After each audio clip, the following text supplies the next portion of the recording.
So hello guys, Alicia nyo, nagbabalik muli para sa ating panibagong video. So mga minamahal, pag-usapan natin kung paano po pinalagan ni Tito Sotto ito nga pong inihaing motion ni Senator Rodante Marcoleta na gusto niya na pong i-dismiss ito nga pong impeachment case ni Vice President Sara Duterte. Alam niyo, ito nakakapagtaka bakit atat na atat itong si Senator Rodante Marcoleta na i-dismiss ang impeachment ni Vice President Sara Duterte na in the first place, isa siyang senador. Supposedly, dapat neutral siya at trabaho, diba, ng defense, I think. Diba, na protektahan, ipagtanggol, ipaglaban, itong si VP Sara Duterte. So, bakit ikaw yung mag-uura-urada mismo na magpapadismiss ng impeachment na in the first place, hindi ka naman defense. Diba? Ano ba naman yan? Ikaw pa naman yung humahawak ng Blue Ribbon Committee tapos takot ka din sa tinatawag na transparency and accountability. Kaya tingnan ninyo parang nagkaroon sila ng mainit na bangayan itong si Tito Sotto at itong si Rodante Marcoleta habang nagkakaroon po mga minamahal ng pagpupulong. Ito, sige, panoodin natin. That impeachment complaint be dismissed. I so move, Mr. President. Let us not dismiss forthwith. And in that light, considering the motion of the gentleman to motion to dismiss, I move to table the motion to dismiss. Naku po. A motion to table is a higher precedence than a motion to dismiss. Thank you, Mr. President. And so the Supreme Court has already spoken. The last arbiter of law. It says the complaint is unconstitutional. It's void ab initio. It's violative of due process. The Senate never acquired jurisdiction over this. So ngayon, ang pinagbabasihan ni Rodante Marcoleta, mga minamahal, yung desisyon ng Supreme Court. Paulit-ulit naman natin sinabi sa inyo na ano pa nga bang magagawa natin dyan? Yung Supreme Court, ang nag-appoint dyan, si former President Duterte, yung 12 na yan. So, pinagkaisahan yung boto, nagawing unanimous votes. Pero, nagkaroon lang naman kaya naibasura nang walang due process ang impeachment ni Vice President Sara Duterte because of mga minamahal, because of technicalities. Diba? Pero hindi po pinaklear yung name ni VP. Never pong na-clear sa mga anomalya sa pagnanakaw ang name ni Vice President Sara Duterte. Only technicalities. Labag daw sa 1-year rule bar. Hindi daw siya pinagsalita. Bakit siya pagsasalitain? Si Estrada hindi nga din pinagsalita. Pwede kang magsalita kapag ikaw ay nasa Senado na. Dinidinig ng trial. Even itong si Macapagal Arroyo. Diba, mga minamahal, nakukuha ninyo yung punto. Bakit ba atat na atat itong si Senator Rodante Marcoleta na i-dismiss ang impeachment? Ayaw nyo ba sa public transparency? Ayaw nyo ba sa accountability? Diba, kaya nga nakakatakot yung posisyon na hinawakan ni Rodante Marcoleta, yung Senate Blue Ribbon Committee. Can you imagine that? The danger. Diba? Parang feeling ko nga mukhang siya yung magiging protector Diba? Ano kaya yung silbi ng utak ni Senator Rodante Marcoleta? Matapang pero walang paninindigan. Diba? Imagine yung salitang forthwith, hindi alam na dapat sana pagka-receive ng article of impeachment, shall forthwith.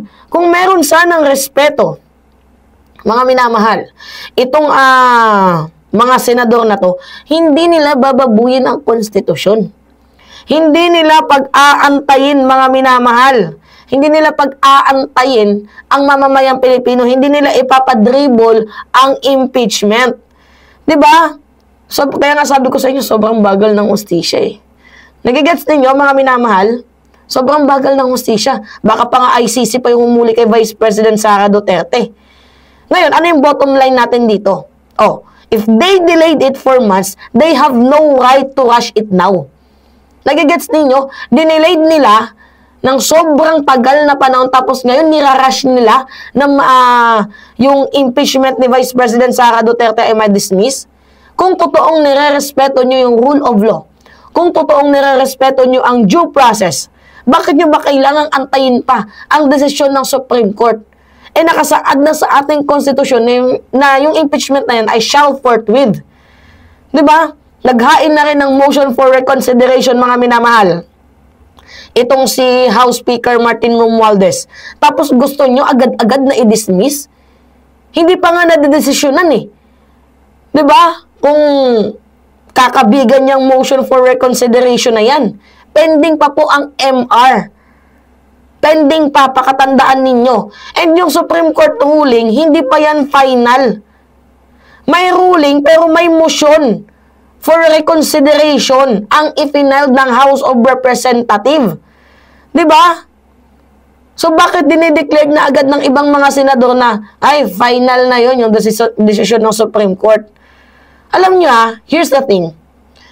Yung nagpapatagal lang talaga, to be honest, mga minamahal, ng impeachment na yan, walang iba kundi yung Senado.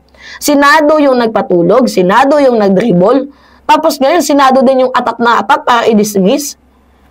Wala man lang kayong urgent concern sa mamamayang Pilipino? Ha? Marunong naman sana kayong mahiya. Di ba? Oh, tuloy pa natin mga minamahal. Immediately executory. On that note, Mr. President, I respectfully move that the impeachment complaint be dismissed. I so move, Mr. President. Majority Floor Leader.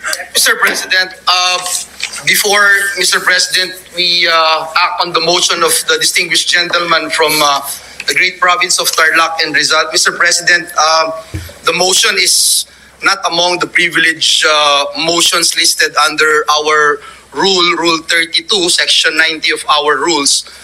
Therefore, Mr. President, it is debatable and may be subject to clarificatory questions. Nonetheless, Mr. President, our movant, Senator Marcoleta, has the floor, and Mr. President, subject to his consent and with his magnanimity, clarificatory questions on the motion may be entertained. Anyway, mga minamahal, 27 ano kasi yan? 27 minutes. Pero alam nyo, yung mga comment dito ng mga Pilipino, people of the voice people daw, ay itong si Tito Soto. So, si Soto lang talaga yung lumalaban sa korupsyon? Ganon ba yun, mga minamahal? Si Soto lang ba ang lumalaban sa korupsyon? Si Senator Risa lang din ba ang isa sa mga taong naninindigan? But anyway, yung Constitution, binigyan ang House of Representatives para magkaroon ng power para i-initiate ng impeachment. So, to make the long story short, bakit makikialam ang Supreme Court na in the first place, diba, they have a co-equal branches, they have a separate power. Iba yung power ng legislative, iba yung power ng executive, iba yung power ng judiciary. Bakit makikialam ng Supreme Court? Ka-impeach din naman sila. And ginawa naman ng House yung kanilang duties and responsibilities na i-impeach yung mga impeachable official na yan kapag nakikitaan ng pagnanakaw, diba, anomalya na ginagawa sa ating bayan. Nagigets ninyo? So, nasan yung demokrasiya dito? Saan yung hustisya dito? Parang ang nangyayari, inaabuso nyo ang kapangyarihan na meron kayo. Diba? Sobrang hina nga ng justice system to the point na nabalitaan na natin na mukhang by the end of the 2025 or early 2026, lalabas na yung warrant of arrest. Mukhang International Criminal Court pa ata ang magpapahuli kay Vice President Sara Duterte. Na dapat sana litisin dito sa Pilipinas si Sara, mukhang maibibigay pa ata sa International Criminal Court. Diba sa issue ng pagpatay? My goodness. Mga minamahal. And besides, hindi si Senado ang pwedeng mag-declare din ng finality na yung ginawa ng Supreme Court, sila yung magdi-declare. Hindi. Hindi pwede yun, mga minamahal. Diba? Nakakalungkot lang isipin. Anyway, mga minamahal, yun po. Kayo, ano masasabi nyo dito? Anyway, it's me again, Alicia Nyo. nagbabalik muli para sa ating panibagong video.